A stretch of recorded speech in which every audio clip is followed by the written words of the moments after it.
Hello, everybody. Welcome to my Shifting Through the Messy Middle interview series. I'm so excited. This series is all about that we go through really difficult circumstances, and people often wonder, how did you get through that? Especially if the situation was truly messy. And so I designed this series to answer that question. All the people that I invite onto here, they've got messy stories, and they're going to provide you with encouragement, because my guess is if you're not going through something messy, somebody you know is, and you could pass it on to them. So here we go. And the most amazing part of this is that Jesus always shows up when you choose to surrender your circumstances to him. And every one of these people that I invite has a Jesus piece to their story. So today's guest is Denise. Is it Troupe-Buitrago? I always wonder if I say that right. So you can correct me in a minute. Deneen TB. That's all we need to know. Deneen TV. Anyway, she thought her life was great. She was running her own business, homeschooling her two daughters, and going to graduate school. She was also very involved with her church, doing drama and missions. And then a physical attack occurred, and it felt as though a train had hit her in the back of the head. She immediately sought answers to what was happening to her body. Many doctor's appointments and tests later gave her the diagnosis of multiple sclerosis. Scared and not sure of the future, it threw Deneen into the biggest transformation year of her life. It started with simple gratitude and grew into a trust and dependence on God that she had never experienced before. She could only rely on him for her next step, literally. And now she has the confidence to know if God is calling her to do something, he'll provide what she needs to get the job done. So welcome, Deneen. Thank you so much. You know, you already just summed up everything that we're going to talk about. Maybe I don't have to be here. No, I'm only kidding. People want details. They want details. They will. And I always ask the same 5 questions, because it's amazing that all the answers, I mean, everything is uniquely about their story, but you get so much wisdom, even though they're the same questions. So my first question is, what was the hardest part of your messy middle? Well, there was actually a few things that were really hard when it first happened, because I had an attack. Like I said, I had an attack that just came through the back of my head. So I ended up with a headache for 2 years. Even after my initial symptoms subsided, I had to continue with this headache, which, you know, physical pain is very grueling on your emotions, and just always having to be kind of out of it on drugs. So that was one part.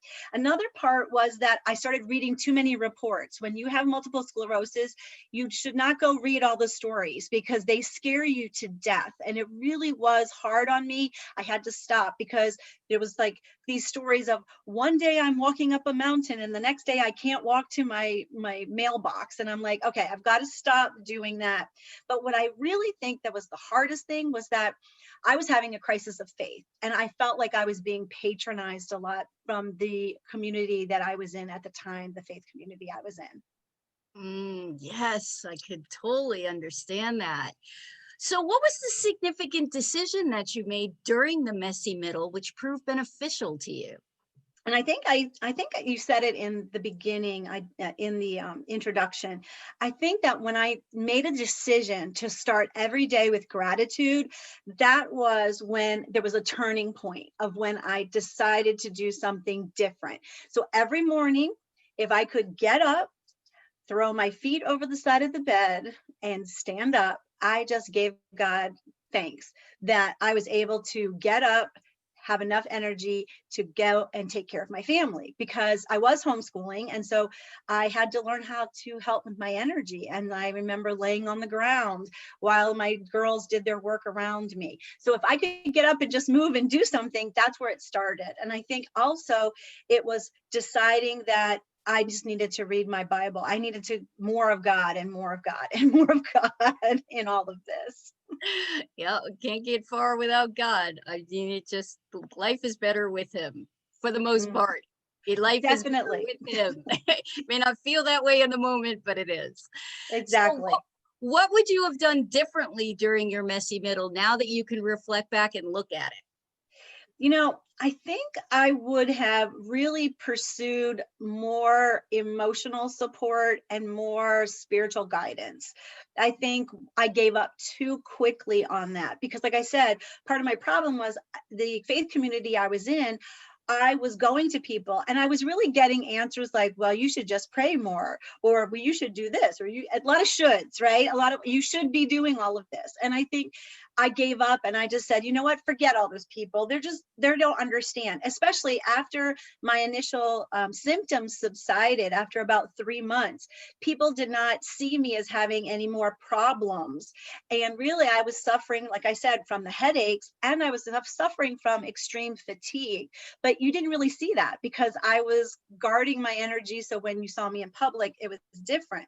So I think I would have really dived deeper into who could help me work through some of these issues. And it wouldn't have taken me maybe a whole year to get through the things I was going through emotionally and spiritually. And I think that's what I would have done differently. Yeah, absolutely. So, next question. How did Jesus show up in your messy middle? Well, I have to tell you, at first, he disappeared on me. God was not there for me. That's what I felt. I felt like there was like almost like these clouds that were obscuring his view from me. And my father and my grandmother grew up in the Quaker tradition. And there's a saying in the Quaker tradition that God does this sometimes. He kind of seems like he's hiding from you and you can't see him. And it's because not because he's not there, it's because he wants you to seek him more. And so for me, like I said, my Bible became the only place that I could find Jesus, find God, right? That was the only place because I didn't feel it. I didn't experience it. I didn't know where he was. I felt abandoned, like I said, from my faith community and everything. So it was my Bible. My Bible, it drove me to my Bible. That's the place that I could seek him. That's the place that I found him. And that's what I love about that he has revealed his word, his love, everything to us through the Bible. So that's what I had to do because I couldn't find him anywhere else. Yeah, and when you mature in Christ, you recognize that your feelings are not actually always true. Exactly. A lot of times you have to look past your feelings and just focus on truth, which you find in scripture. So, Yeah.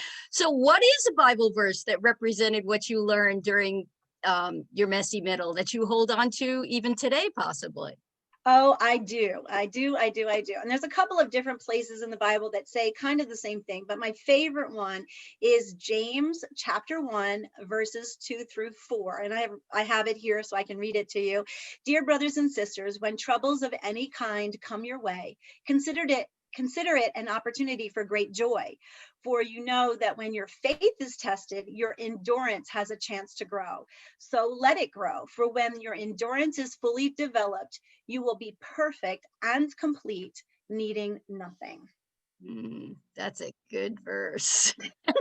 I love it. And it's just shown that, like you said, as you mature as a Christian, we're never going to be finished growing. But we know if we're aligned with God that we have something that others do not have and that we can trust him like for our next breath. And that's what I really think I learned during this time is that I thought I depended on God because I was in church, I was doing all the things.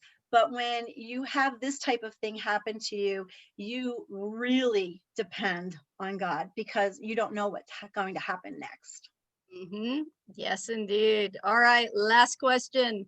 What wisdom would you share with the audience about how your entire situation has positively impacted your life today? Well, I am now, I consider myself or call myself a Christian business growth strategist and clarity coach. And that clarity and the reason that I can do this with other women is because I got that clarity myself. I know that I am in God's will. I know because I'm aligned with him every single day. I look to him as the CEO of, chief everything officer of life and business. And I'm really doing the good works, the good things that he planned for me from Ephesians 2:10. I know that I'm walking in that. And because I went through this, I hope that I can help others and teach and show others that we can be satisfied in what God has called us to do if we're just willing to take the next step. Like I said, I literally had to depend on God for that next step. And it is as if I can see a huge thing in front of me and God just providing the stepping stones that I need, because he says, "Do you trust me?" And I say, "Yes." And I just run with whatever I know he's asking me to do. And I know that he can do that for others as well. Absolutely. All right. Well, that is our interview. I'm going to post all of Deneen's information in the post so you can get a hold of her. But Deneen, before we close out, I want you to tell everybody about your worship challenge, because I'm participating and I'm so excited about it. So this is a personalized worship challenge. So it's called the 10 by 10 worship challenge. And it is 10 minutes per day for 10 days. Now I'm giving everyone like 2 weeks. I'm not having a group or anything like that, but I would love to know what you like I said, I'm a clarity coach. So I do a lot about personalities. And so these 10 different activities are based around the different personality profiles. And I always say, love the Lord your God with all your heart, soul, mind, and strength. So those are the 4 personality styles that I'm looking at. And I tell everybody to do it in order. Some of them will really resonate with you and some will be just okay, but to try all of them and then let me know which ones are really like wow for you. They are giving you ahas, because when we start with worship, then it grows our faith and then it fuels our business. Yes, it does. And the power of praise and worship is amazing. So if you have any Definitely. questions, get a hold of Deneen and ask her, but do just sign up. I'll go ahead and put that link in there as well. Thank you so much for participating, Deneen. I appreciate it. Thank you so much for having me. You're welcome. Have a great day, everybody. Take care. Bye-bye.